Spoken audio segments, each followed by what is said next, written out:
Big Blue, Big Blue, Big Blue, Big Blue, Big Blue. Welcome to the post-game show, the live post-game show for the New York Post Sports. This is the Blue Rush post-game show for the New York Post Sports. Giants lose to the Broncos 33-32. The losing streak in terms of road games, that road game losing streak now continues. I'm Brandon London here. Thank you to everybody who watched the live stream, the watch party. Let's go ahead and bring in our New York Post sports reporter, writer, Jared Schwartz, because I don't know. I'm going through all these group chats with a lot of Giants fans. We're texting back and forth right now. Jared, I've heard so many people tell me I don't even know how to respond. A lot of people are like, I don't know how to respond. They don't know how to react to what just happened. 33 points scored in the fourth quarter. That's never been done in franchise history.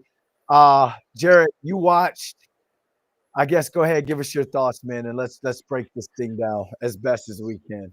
Before we get into everything, the first thing that stands out to me, and it's something that we've been talking about for weeks, and it's something that I think a lot of fans could see coming, and it's something that a lot of fans brought as a possible, place that things will go wrong.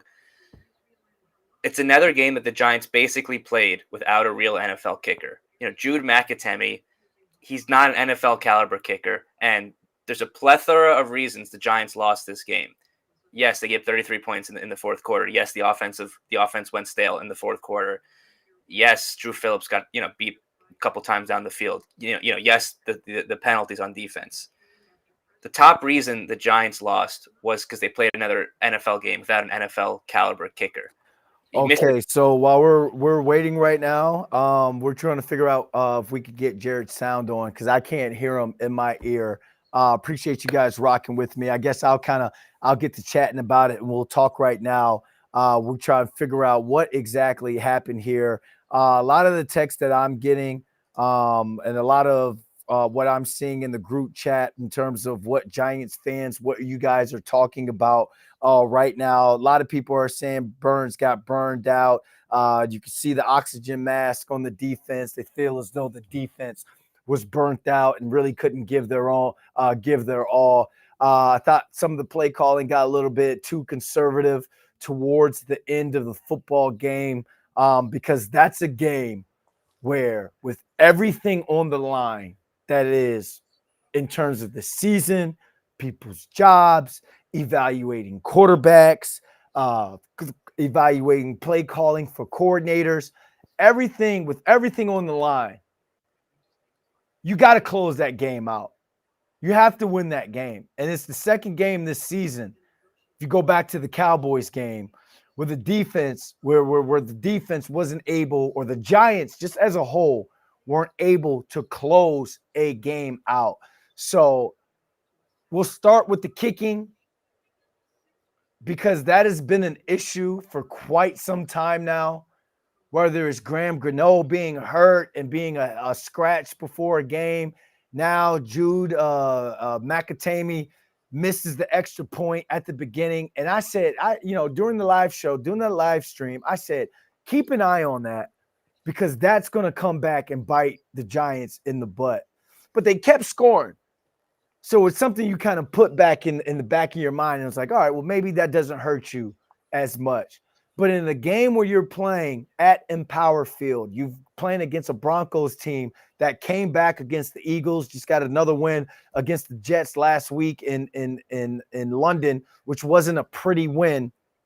Anything can happen against this team. So the kicking, to go down and score at the end of the game to take the lead, and you just need an extra point to go up 3 to shake the extra point. You are upset. Giants fans, I do not blame you at all for being upset about the mishaps in the kicking game. Cannot happen because guys, skill position guys, semi-skill position guys, and the guys in the trenches are out there fighting their asses off, play in, play out.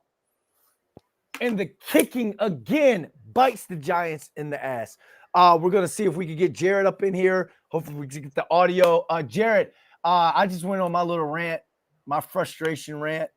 Your thoughts on the game, man? I just ended off on the kicking. I mean, the kicking is what I was going to say before. Before so many things went wrong, right? 33 points given up in the second half. The defense, folds, down the stretch. Penalties on defense, penalties here and there. The number one reason the Giants lost that game is because they played yet another game without an NFL caliber kicker. And that's something that fans could see coming. That's something that fans warned as a potential problem. That's something that fans have said for weeks. This guy, Jude McAtemi, is a nice story, the NFL Pathway program, but he's not an NFL caliber kicker. And when Graham Gano went down, the Giants signed Younghoe Koo to the practice squad. It's like, all right, like Younghoe Koo is going to be the new kicker. They made a surprising decision to make Jude the kicker, and he's not an NFL caliber kicker. Look, he misses 2 extra points. They punt a potential 54-yard field goal because he's not capable of kicking field goals from that range. That's already 5 points right there. They also had to go for a 2-point conversion because they had already missed the extra point. That's another 1 or 2 points that you miss out on there. That's 5, potentially 6 or 7 points that you left on the board simply because you played a game without an NFL caliber kicker. And we've seen it. We've seen the problem, crop up in a different way. Like last year when Graham Gano picked up an injury and the Giants lost to the Commanders because they didn't have a kicker. We saw earlier this year when Gano got hurt and he was only available for short field goals and Jamie Gillen had to fill in. Today was a different problem. It was that they had a healthy kicker. He's just not capable of kicking. I mean, it's unacceptable. When Dart lunged and scored that go-ahead touchdown with 40 seconds left. I was talking to my roommate and it was, should they go for 2? Like, should they go for 2 and potentially go up 4 and make the Broncos score a touchdown, or not just for that, but because you have a kicker who can't even make an extra point. And look, they made the decision the last couple of weeks to run with Jude McAtemi, and he's not good enough. He's not an NFL caliber kicker. He's a nice story. He came from the NFL Pathway program, but this is a guy who lost his job at Rutgers. I think he went 12 of 20 his last year at Rutgers and lost his kicking job in college at Rutgers. And he's never attempted a kick over 40 yards or more. All across the league, you see teams they can try out guys for 65 yards, 60-yard field goals, 55. The Giants don't have a guy who they even trust to kick longer than a 40-yard field goal. And it's confusing because they have a guy like Younghoe Koo on the practice squad. He's a guy that, look, he was cut for a reason. He was struggling, but he's been a kicker in the league. He's hit 50-yard field goals. You can trust him to hit extra points. And look, there's a lot of reasons they lost. The number one is because they played without a kicker. Yeah, and we know who that kid is, the Younghoe Koo. We know who he is because he's had success in the NFL. Like when the Giants signed him, I don't think anyone out there was opposed to Younghoe Koo coming in and being the Giants kicker, not trying to fight it out with Jude, not trying to go to the practice squad and prove to everyone that you could be an NFL kicker. I think we all automatically assumed that Younghoe Koo was going to take over the kicking duties because we know who he is. We know that the familiarity is there, the trust is there in terms of, all right, this guy's plays in the league or made big kicks in the league before. But the fact that the kicking problem reared its ugly head again, I can't say anything to anybody. I can't stick up for that. Like, that's not a grenade that I can jump on in terms of, all right, I like the coaching. I like everything. I like certain things with the regime, Brian Dable, some of his decision-making, play calling. That is something that I'm not taking that charge on because it continues to happen over and over, and big game after big game continues to be lost because of it. But when you're saying maybe they should go for 2 there, I was thinking in my head, all right, I mean, I'm thinking that he's going to make that. But then looking at his face looked a little, I don't know, I don't want to say rattled, but he had a little nervousness in there because that Denver crowd, I used to live in Denver for 3 years. I've been to Broncos games like off the wazoo. It gets loud there. and it can mess with you a little bit if you're not built for it, if you're not ready for it. But I'm also thinking, Jared, all right, defense got this. This can't be another. You learn from your mistakes from the Cowboys game, and the defense has a chance to put this thing to bed and change the narrative of the season, change the narrative of the New York Football Giants. You see the sin route again. You see the seam route with the deep end that I think he hit Cortland Sutton on. He Drew hits Phillips that. just wasn't looking. I mean, Drew Phillips had a couple of rough plays at the end. He's someone who's been really up and down. He made a lot of nice plays, but a lot of penalties also. On that play, he just really wasn't looking at Sutton. He was looking downfield. Sutton catches it right next to him. Either the next play or a few plays later, Evan Engram runs right around him. He could have pushed him out of bounds. Evan Engram runs right around him. Yeah. Rough ending for Drew Phillips there. And like you said, it's that same soft prevent defense that we saw against Dallas. Not sending a lot of pressure, and everybody knows where the yard is that where Denver has to get to for field goal position, and they just kind of let them waltz right down the field, turn around and make the catch. And you score 40 seconds left. They have no timeouts. You have to win the game. You have to find a way to win the game. You have to win that game, and it's like, again, you go in, everyone's upset with Shane Bowen. Shane Bowen has been taking heat. Defense coordinator Shane Bowen, he's been taking heat throughout the course of a season. There's a chance for you to put some of that noise to bed by making some calls to put that thing to bed. Defense was absolutely gassed. Yeah. So whether you got to send some sort of pressure, get the ball out fast, rally, make a tackle, and make them make plays.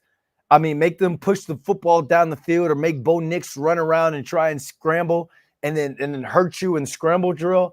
But when you're rushing 3 or 4 and your defenders, like, they're already gassed as it is. There were points of the game where you didn't see Brian Burns in the game. You didn't see Dexter Lawrence. You were seeing Matabuke in the game. You're seeing guys that haven't even played that much getting reps and getting out there, because guys were absolutely gassed on defense. That mile high, that altitude is no joke. How do they not close that thing out? The effort at the end was absolutely horrible. Talking about, guys getting in the game that don't usually play. For 3 quarters, I thought Cordell Flott was playing really well. And, he was lights out. He's kind of cemented that's the cornerback 2 spot over Deontay Banks. But then Paulson Adebo goes out and Banks has to come in. And almost immediately, that's when the Broncos started scoring. That's when the Broncos started moving the ball, and they started targeting Banks. They started targeting Drew Phillips more.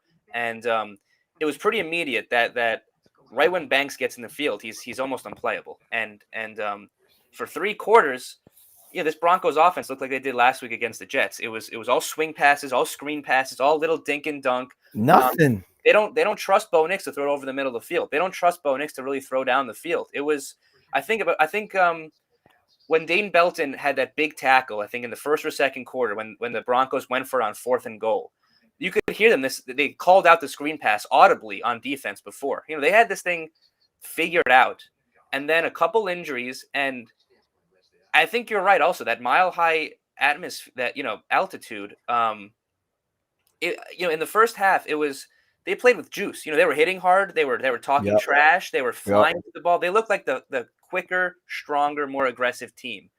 All of a sudden, once they got on the back foot, it was like a boxer who was on the ropes. They couldn't get off the ropes. They were dominating the fight for 3 quarters. All of a sudden, they got put on the ropes, and they just couldn't get off the ropes. And also, Dart.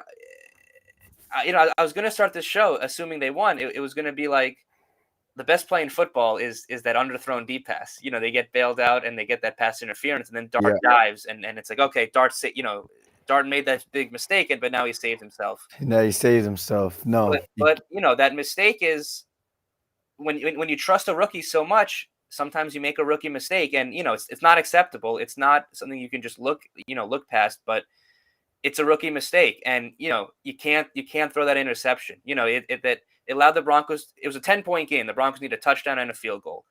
You put them right in field goal range. They didn't have to take any time off the clock. They didn't have to move the ball down the field. If you just take that sack and throw the ball away, okay, you punt it, you pin them deep. They have to drive the whole field and take time off the clock. You basically handed them 3 points, and that's a killer mistake. And I think once that happened, the momentum started going, and it's a crushing loss, because they were talking, some smack. They were riding high. They were riding high after the Eagles game. They were riding high for 10 days, before this game. They were going to ride high into Philadelphia next week. And boy, like I don't like to use the word choked too often with professional athletes, but that's a choke. That's a bona fide choke. And it's a complete season swing. You could be 3-4 going to at Philly and 3-1 in the Dart era and being like, okay, like we have a season here. Now it's 2-5 going to at Philly, and it's a crushing loss that better than me as in an NFL locker room, but that's demoralizing. Yeah, we athletes, we professional athletes, when they get on that plane and they're having their conversations within each other, we're gonna say we choked. Like there's nothing, you can't be mad at any fan. This is the accountability thing right now, and this is part of playing in New York, where the stakes are a lot higher here than they are anywhere else, and you have to look at this game as we choked as a player.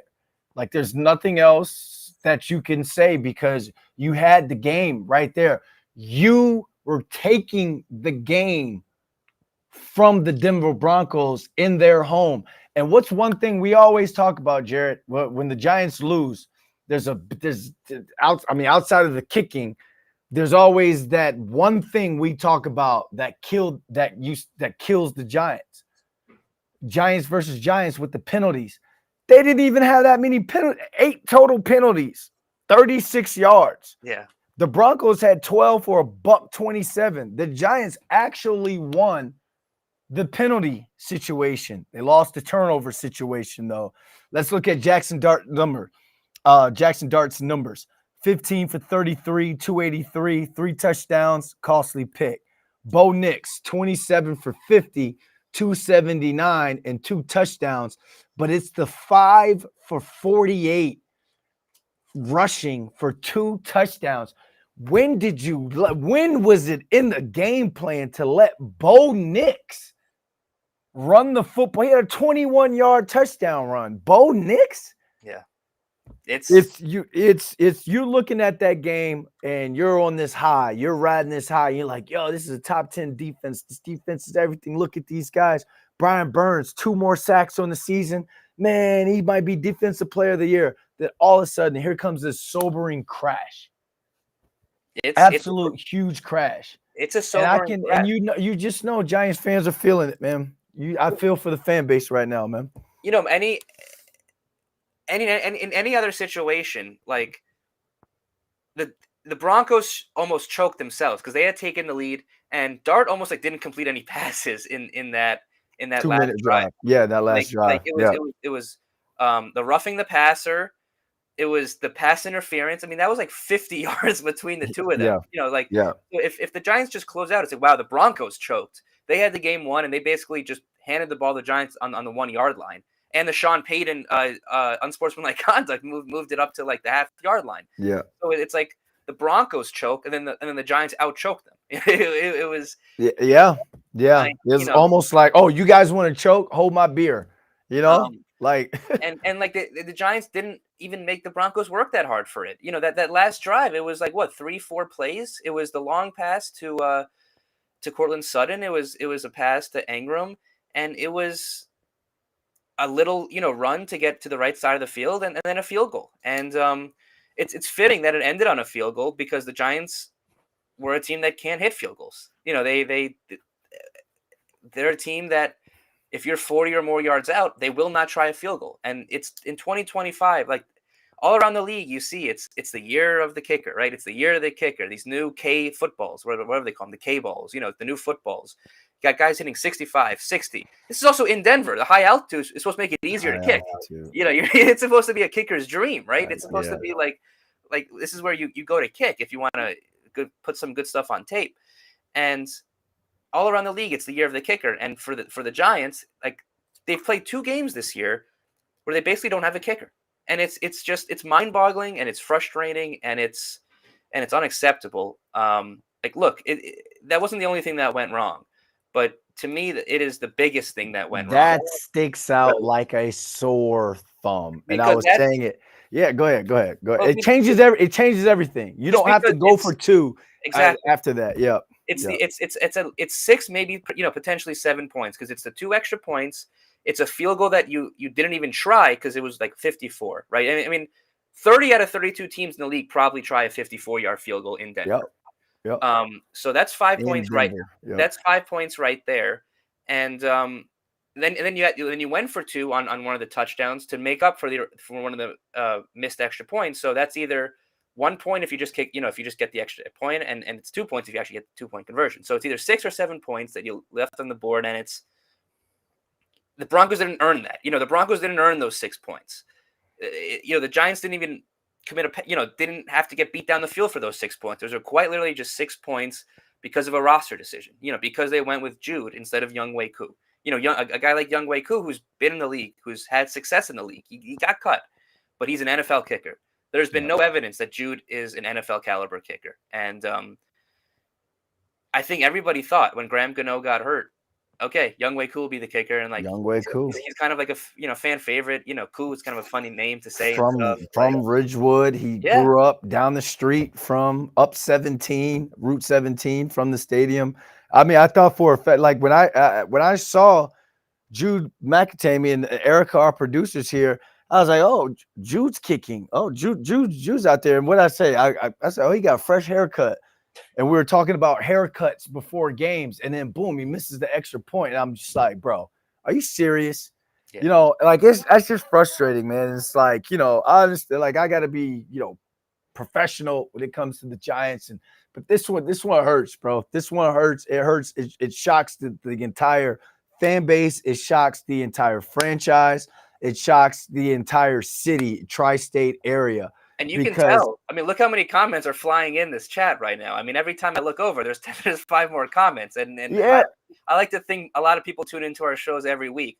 But right now, I mean, there's more comments right now than the first 7 weeks combined. And the outrage is there, and like usually, and you can stick up for me here if people are mad at me for jumping on the Giants on this one, but usually I'm kind of sticking up for these guys a little bit because of my relationship with some of the players and the coaches and all. But the former Giant in me that knows what this franchise stands for, you can't get behind something like that. You can't get behind a loss like that. And you saw Dable towards the end throw the headset down. And I know the chat is kind of going crazy when it comes to, talking about all I saw was Fire Dables and the Fire Bowens and all that. I didn't really see Kafka's name on there. But it's almost like, and I've been going back and forth with people with like, no way they're going to make any move on Shane Bowen. No way they make a move on Brian Dable because of how well Jaxson Dart has been playing. I don't know what spot to go down. It's multiple times now in 2 years where they're at a significant disadvantage because they don't have a competent kicker to put in the game.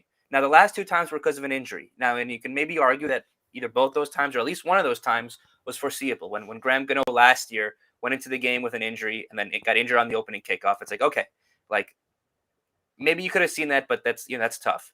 Then the decision this offseason to run it back with an old kicker and Graham Gano was obviously risky because he's old and he's injury prone. Yeah, and he got hurt. So that's another game that this year you're at a significant disadvantage because of your kicker.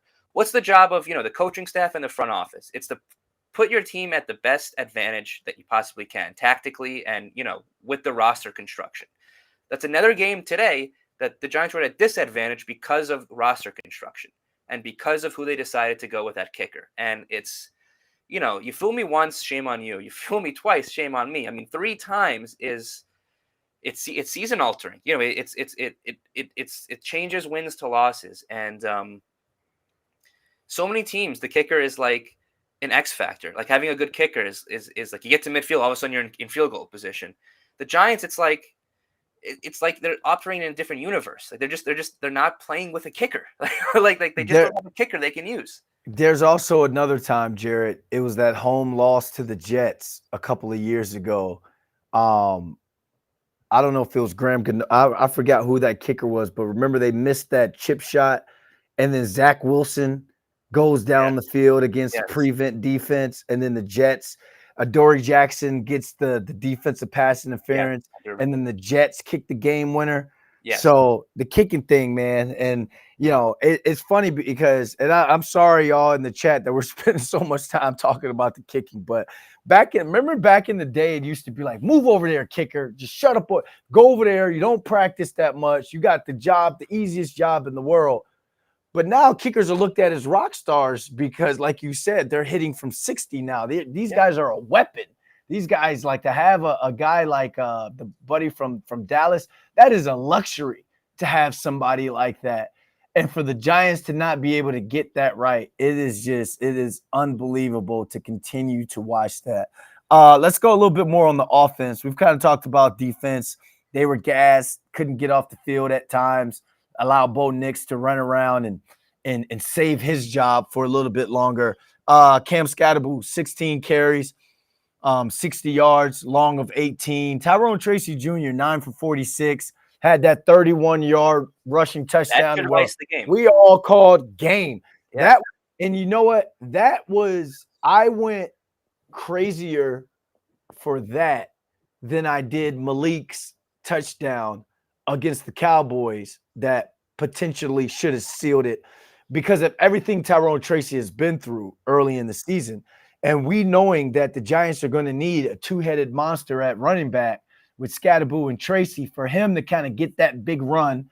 And it was, perfectly blocked by the offensive line. And it felt like game over. They sealed the game from a 31-yard run and touchdown.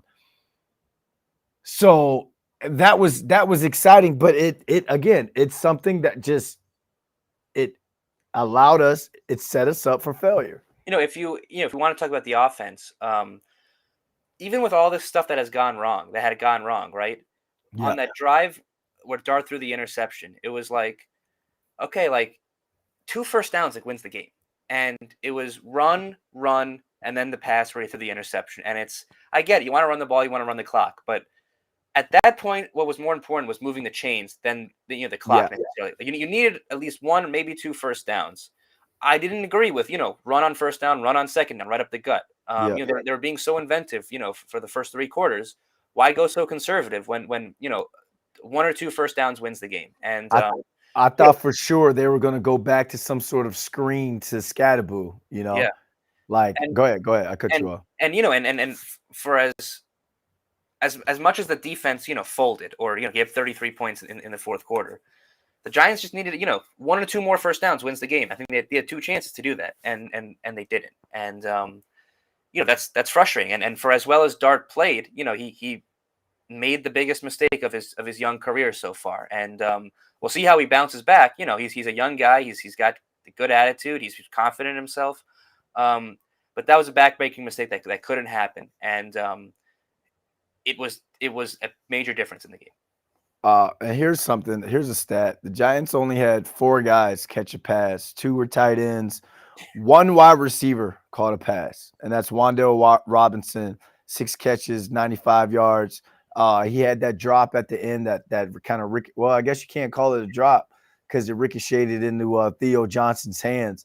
And then even then, during the live stream, you hear me talking like, "Oh my gosh, the football gods are on the Giants side."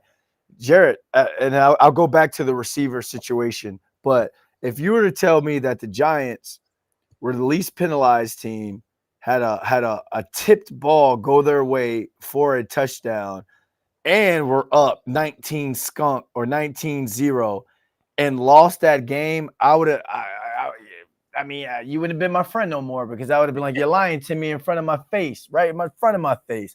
But the way this offense is constructed, and I really felt like they were going to go make if they would have won this game, they were going to go make a move to go bring a receiver into the mix and get him another weapon.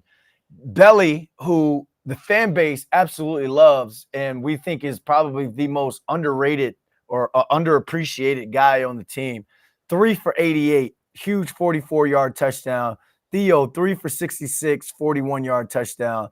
And then Scat had the 3 for 34, that 13-yard screen pass for a touchdown. No other receiver touched the football. Jaxson Dart missed. He missed Jalen Hyatt, once or twice on some throw up balls, but there's no play structure or route play call structure for any receiver outside of Wan'Dale Robinson. But this loss, I believe, changes what they do or how aggressive they are when it comes to going after a playmaking receiver. Absolutely. You win this game like you should 99 out of 100 times. And you're 3-4. You're 3-1 in the Jaxson Dart era. You're looking at this and like holy moly, like the NFC East is kind of wide open. Like the Philly won again today, but they didn't look great against the Vikings. They pulled away late, but they did not look great. And they're a team that you just throttled. The Commanders are 3-4, and Jaden Daniels has a hurt hamstring. And the Cowboys are a team that you believe you should have beaten and are right there with you. So you would change everything. You win this game, and it's like, okay, the NFC East is wide open, and you're about to go play Philly and make it really wide open.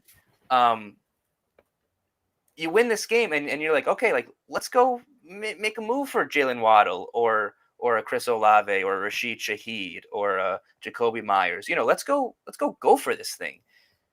Now you're 2-5, going at Philly, and it's a season-defining loss. It's absolutely a season-defining loss. It's a season-changing loss.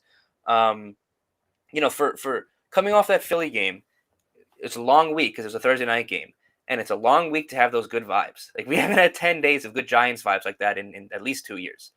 A lot of good vibes. This week there's trash talk between the Giants and the Broncos, and I'm saying like, well, I thought it was a little too much. I said like, let's calm it down a little bit. You're still 2-4. Like let's just win. And then for 3 quarters, they were bullying the Broncos. They went to Denver and they were bullying them. They were hitting harder. There were some hard hits. There were some there. Yeah. Eric Hay, Muasau, and Carter had that play where he blew a play up in the backfield. He was down for a second, and then they started chirping. He got up and he just started chirping, and then went to the backfield. And Wan'Dale was talking a little smack to the sideline. Like everybody was getting in on it. And it's like, holy, like the Giants are bullying a good playoff team from last year, and it's like well, what do we have on our hands here with this season with Jaxson Dart, with this whole with this defense that's flying around all of a sudden, with this pass rush, with this secondary, with Flott that's coming up and playing well, and it was like the anatomy of a collapse. So many things had to go wrong, and what stings the most is so many things had to go wrong, but then the Broncos tried to hand it back. The Giants they commit those 2 penalties, and a pass interference that was like he was not going to catch that pass. It was that Bo Collins, I think. It was Bo. It was Bo. He was not going to catch that pass, but that's an underthrown deep ball that was very lucky, and it's like, okay, all this stuff has gone wrong, but the Giants are getting this big break. Like things are coming up, Big Blue, like that Theo Johnson touchdown. That's a break. Like things are coming up, Big Blue. This pass interference penalty, that's a break. Things are coming up for you. Like that's a sign of good teams when you get those breaks. It's like 3 or 4 plays later, they're kicking a game-winning field goal, and it's there's no words to describe how deflating that is. And after every mistake, it's like all right, now they finally did enough to win. Now they did enough to win, and they didn't. And there's so many things that we can point to, but the reality is you're 2-5. It's nice, and you win this game, you best believe they were going to talk some smack. Jaxson Dart about, they were talking about his chain and his dancing, and Nick Bonito was the one who called the fan base irrelevant, delusional. Like he was running away from Andrew Thomas. He was, all year he had barely lined up on the left side. On the left side. Yep. Today he was always on the left side and trying to go up against the Luminor because he didn't want to go up against Andrew Thomas. Yep. You best believe there would have been some trash talk with the fans and with players. Now you got to sit back and take your licks. You got to sit back and take your criticism because they collapsed.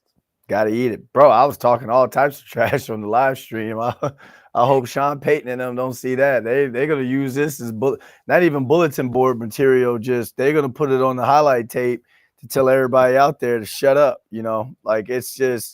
It's just one of those things, man. I don't know how to feel, bro. Like I've been through some losses and stuff, as Giants guy and him see it and all, but I think this is the most deflating loss, Jared. And you should have like the chat was on fire during the watch party, and everybody like just the optimism, even when the roller, but the vibes were super high up 19-0, but then when it started to unravel a little bit, it's like you're trying to tell the fan base, hey, it's like when my 2-year-old starts crying and whining, and I'm like, I know you know how to use your words. Chest out, ask dad for the bottle instead of crying and all that.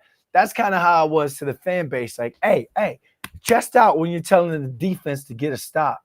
But it was like people knew already. It was like we've seen this before, and it had all happened. And I'm at a loss for words. What stings the most is that this was such a momentum game, right? Because such a momentum game, 2 in a row. Just in terms of like your feelings about this team, you're coming off such a cathartic win over the Eagles in prime time on Thursday, and then for 3 quarters, it's like, okay, that wasn't a mirage, that wasn't like a 1-game blip. This team is good. With Jaxson Dart, we're about to be 3-1. This team is one that we could actually seriously talk about making a run at the playoffs, or at least playing meaningful games in December. Yeah. And then it's such a rush in the other direction to where it's now like, okay, like we're not going to do anything this season. It's nice. It'll be nice to see Jaxson Dart develop, but now all that hope, there was so much hope building for 3 quarters because it was built off of last week, and then it just comes rushing all entirely in the other direction, and it's not just a normal loss. It's a loss that it was such a seesaw loss. They win this game, they're riding as high as you possibly can. It's Absolutely. 2 wins in a row. Absolutely. It's 3 wins out of 4. 3 of those wins coming against playoff teams from last year: the Chargers, the Eagles, and it would have been today the Broncos, and another loss against the Saints where you're really kicking yourself for how you played. And they would have been on cloud 9, and now they're raging. They're raging on Twitter. They're raging about Dayball. They're raging about the kicker. They're raging about the defense. They're raging about Shane Bowen, and it's such a seesaw loss. And you take this loss, you take the Dallas loss, 2 losses that are almost hard to believe. And it's it's the NFL. Like every team has close losses, but not every team has losses from the jaws of victory. like those are 2 losses that they snatched from the jaws of victory. So my pushback to Benito's tweet would be like, you know what? They're not. They're not delusional. Yeah.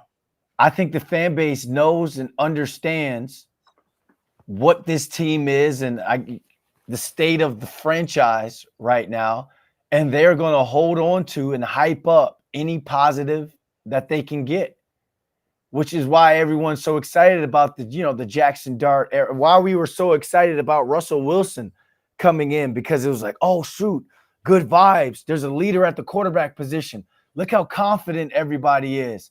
And then that high drops. Jaxson Dart comes in. Oh, shoot, this rookie's giving us everything. Look at the 2 white boys. Oh, my gosh. And then the drop. So it's like the fan base is just trying to, it's like they're just trying to hold on to something, hold on and hype up the little piece of good that they get until they have to feel the sting again. And I cannot wait until that switches, because it's like the city is going to be on fire for good.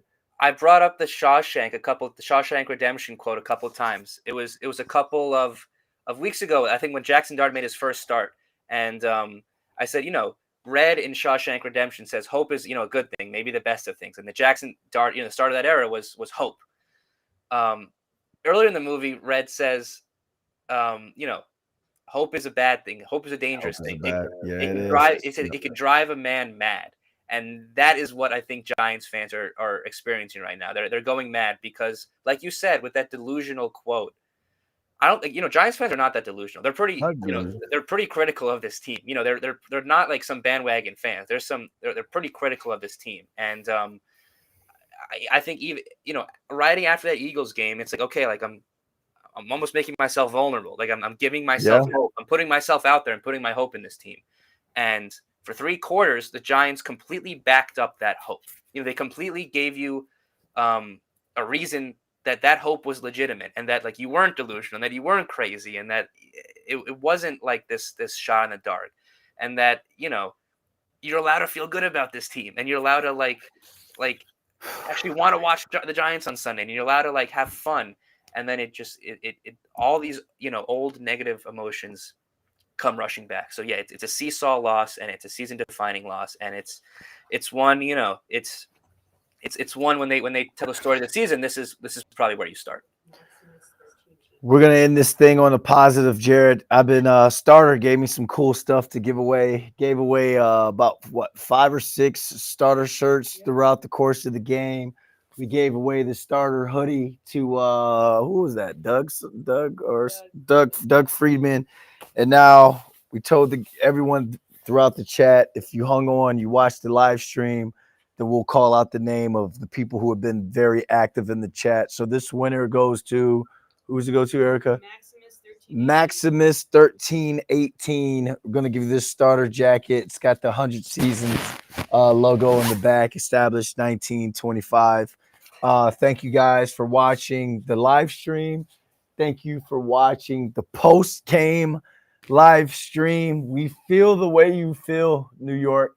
This one is gonna hurt. It's gonna sting. Hopefully they can go into Philly and beat the Eagles on Sunday to get the vibes going again, because if they don't, it's really going to suck to lose back-to-back games, especially with all the hype and all the excitement that was been surrounding this team. Look for the positives if you can. Try and find it. Look for the positives. Stay with your team. Stay with your franchise. That's basically what I don't know. It's what I can give you right now. Jarrett, appreciate you hopping on, man. You being the voice of reason, because, man, my Broncos fans that were watching the chat, that were watching the live stream, they're going to let me have it when I look at my phone. I got to eat it. I'm going to eat it. Head up, chest out.